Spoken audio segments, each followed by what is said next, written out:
बोल सियावर रामचंद्र भगवान की जय।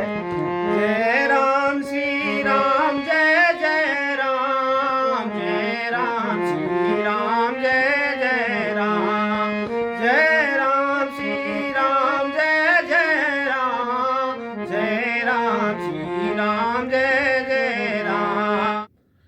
हाय दगड़ियों और भाई बहनों, जय देव, नमस्कार, जुग जुग जुओ, हमेशा खुश रहो। दगड़ियों आज रामनवमी है। रामनवमी को आप ढेर सारी शुभकामनाएं। और आज चैत्र रामनवमी, इसका नाम रामनवमी क्यों पड़ा, नवमी है, नवमी का फिर रामनवमी नाम क्यों पड़ा, इसके बारे में आज के इस प्रसंग में थोड़ा सा आज चर्चा करते हैं। क्योंकि कलयुग में नाम ही आधारा बोलते हैं। तो दगड़ियों भगवान की कथा को थोड़ा सुनते हैं। मेरी आपसे रिक्वेस्ट है कि इस कथा को आप आज लास्ट तक जो है सुनने का इसको जो है प्रयास करना। वैसे तो दगड़ियों आपको इसके बारे में पता है, क्योंकि हम बचपन से ही ये जो रामायण रामवंचन ये बचपन से देखते आए सुनते आए हैं, तो इसके द्वारा हमको पता रहता ही है। फिर भी किसी के दिलो दिमाग से वो न निकल गया हो, भूल गए हों, या फिर हम इसको जो है आज भगवान का रामनवमी है तो उसी आधार पर इसको आज इसकी चर्चा करते हैं। और भगवान का जो है छत्र छाया हम पर बनी रहेगी तो हमारा बेड़ा पार हो जाए। तो दगड़ियों जब जब धर्म की हानि होती है और अभिमानी राक्षस बढ़ने लगते हैं, तब तब कृपा निदान प्रभु दिव्य शरीर धारण करके भक्तों की रक्षा करते तथा असुरों का संहार करके देवताओं को स्थापित करते हैं और वेदों की रक्षा करते हैं। यही श्री राम जी के अवतार का सबसे बड़ा कारण है। दगड़ियों राजा दशरथ अयोध्या के चक्रवर्ती तथा सूर्यवंशी राजा थे। जब से उन्होंने राज्य का कार्यभार संभाला तब से उन्होंने अपनी विजय की पताका चारों दिशाओं में लहरा दी थी। उनकी 3 पत्नियां थी, जिनका नाम कौशल्या, केकई और सुमित्रा है। एक बार कुलगुरु वशिष्ठ जी की पत्नी अरुंधति ने कुलगुरु यानी अपने पतिदेव वशिष्ठ जी से पूछा, हे नाथ, हमारे राजा दशरथ जी का कोई पुत्र क्यों नहीं है, और आप जैसे गुरु इनको मिले हुए हैं फिर भी इनका कोई पुत्र नहीं है। तब गुरु वशिष्ठ जी बोले, देवी, पुत्र तो तभी आएगा जब हृदय में पुत्र की इच्छा होगी। तब अरुंधति जी बोली, यह काम आप मुझ पर छोड़ दो। एक दिन गुरु माता अरुंधति अपने पुत्र को लेकर अयोध्या के राजमहल में पहुंच गई। अरुंधति जी को अपने पुत्र के साथ आते देखकर राजा दशरथ जी उनके पास गए और दशरथ जी ने गुरु के पुत्र के गालों को छूते हुए उनसे प्यार किया। उसी समय माता अरुंधति ने बालक के पीछे से चिंगोटी काट दी, जिससे बालक रोने लगा। दशरथ जी थोड़ा सहमा गए। उन्होंने बोला, गुरु माता, मैंने तो इससे प्यार से इसके गालों को छुआ और प्यार किया, फिर ये बालक क्यों रो रहा है? तब अरुंधति जी बोली, राजन, आप तो राजा बन गए और इस बालक के पिता यानी वशिष्ठ जी आपके गुरु बन गए हैं। आपका तो कोई पुत्र ही नहीं है, यह बालक किसका गुरु बनेगा? आपका शासन तो सुना रह जाएगा और यह परंपरा टूट जाएगी, इसीलिए यह बालक रो रहा है।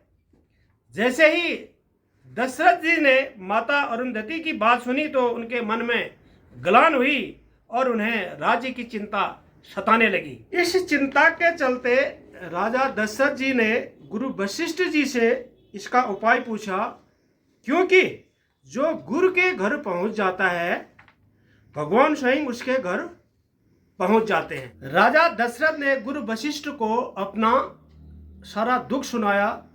तब गुरु वशिष्ठ जी ने उन्हें श्रृंग मुनि के द्वारा पुत्रेष्टि यज्ञ करवाने को कहा।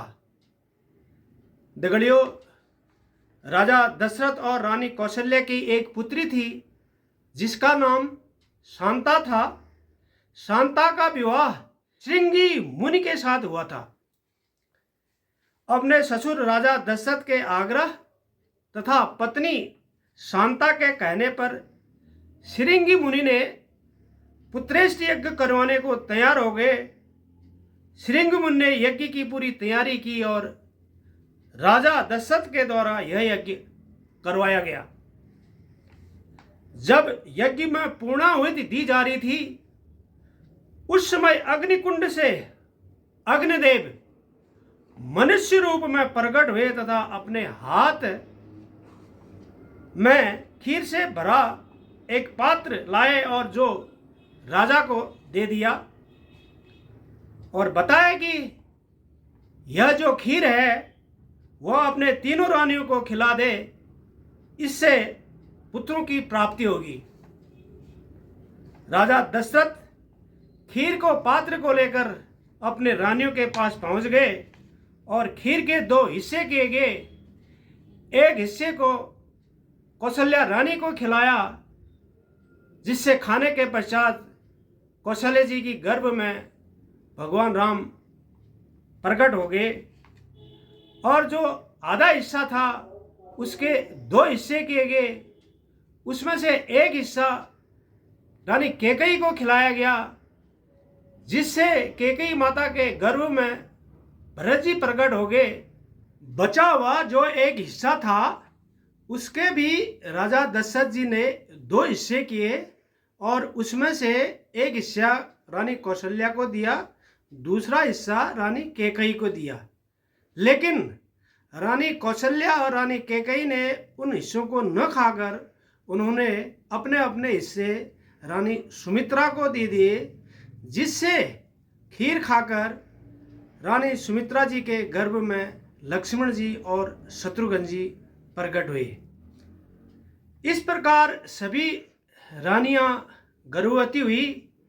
जिस दिन से भगवान गर्भ में आए, चारों ओर सुख और समृद्धि छा गई। ग्रह, वार, योग, लग्न और तिथि सभी अनुकूल हो गए। वो पावन समय भी आ गया। चैत्र मास की 9वीं तिथि थी। शुक्ल पक्ष और भगवान का प्रिय अभिजीत मुहूर्त था। दोपहर का समय था। ना ही बहुत सर्दी थी, ना ही बहुत गर्मी थी। वह पवित्र सब लोगों को शांति देने वाला था। शीतल मन, सुगंधित वायु चल रही थी। सभी देवता भगवान की स्तुति करके अपने अपने लोकों में पधार गए थे। उसी समय अवधपुरी में दिव्य भवन के दिव्य कक्ष में भगवान श्री राम प्रकट हो गए। बोल सियावर रामचंद्र भगवान की जय। डगड़ियों, इसके पश्चात शुभ नक्षत्रों और शुभ घड़ी में रानी कैकेयी ने एक तथा रानी सुमित्रा ने दो तेजस्वी पुत्रों को जन्म दिया। सभी ने भगवान के अवतरित होने का उत्सव मनाया। पूरे राज्य में मंगल गीत संगीत से खुशियां ही खुशियां मनाई गई। फिर भगवान के नामकरण का शुभ समय आया और गुरु वशिष्ठ ने अपनी ज्योतिष गणना के अनुसार नाम रखे और राजा दशरथ जी से बोले, ये जो आनंद के समुद्र और सुख के राशि हैं, जिनके एक कण से तीनों लोग सुखी हो जाते हैं, जो सुख का भवन और सभी लोगों को शांति देने वाले हैं, उन सब से आपके बड़े पुत्र का नाम राम है। राम का अर्थ है जो सभी को आराम देगा, जो सबको आनंदित करेगा, जिनके नाम की महिमा अनंत है। राम से क्या नहीं हो सकता। एक राम नाम सब काम करने में समर्थ है। बोले श्री रामचंद्र भगवान की जय। वशिष्ठ जी ने कहा, जो संसार का भरण पोषण करते हैं, उन आपके दूसरे पुत्र का नाम भरत होगा, और जो शुभ लक्षणों के धाम श्री राम जी के प्यारे और सारे जगत के आधार हैं, उनका नाम लक्ष्मण रखा। जिनके स्मरण मात्र से शत्रु का नाश होता है, उनका नाम शत्रुघ्न रखा। गुरु वशिष्ठ ने हृदय में विचार करके यह शुभ नाम रखे तथा बोले, हे राजन, तुम्हारे चारों पुत्र वेद के तत्व हैं, जो मुनियों के धन, भक्तों के सर्वस्व और शिव जी के प्राण हैं। इस प्रकार गुरु वशिष्ठ ने राजा दशरथ के चारों पुत्रों का नामकरण किया। बोले श्री राम लक्ष्मण भरत शत्रुघ्न जी की जय। बिगड़ियो, इस प्रकार चैत्र मास शुक्ल पक्ष नवमी तिथि को इस जगत के स्वामी पुरुषोत्तम भगवान श्री रामचंद्र जी का जन्म हुआ। तब से इस चैत्र नवमी को राम नवमी के रूप से बड़े हर्षोल्लास और खुशी के साथ मनाया जाता है। भगवान श्री राम का आशीर्वाद छत्र छाया आप और आपके परिवार पर बना रहे। आप खुश रहें, खुशहाल रहें, आपका सुखी जीवन हो। इन्हीं शुभकामनाओं के साथ पुनः रामनवमी की ढेर सारी शुभकामनाएं। इस राम कथा को सुनने के लिए आपका बहुत बहुत धन्यवाद। जय राम श्री राम, जय जय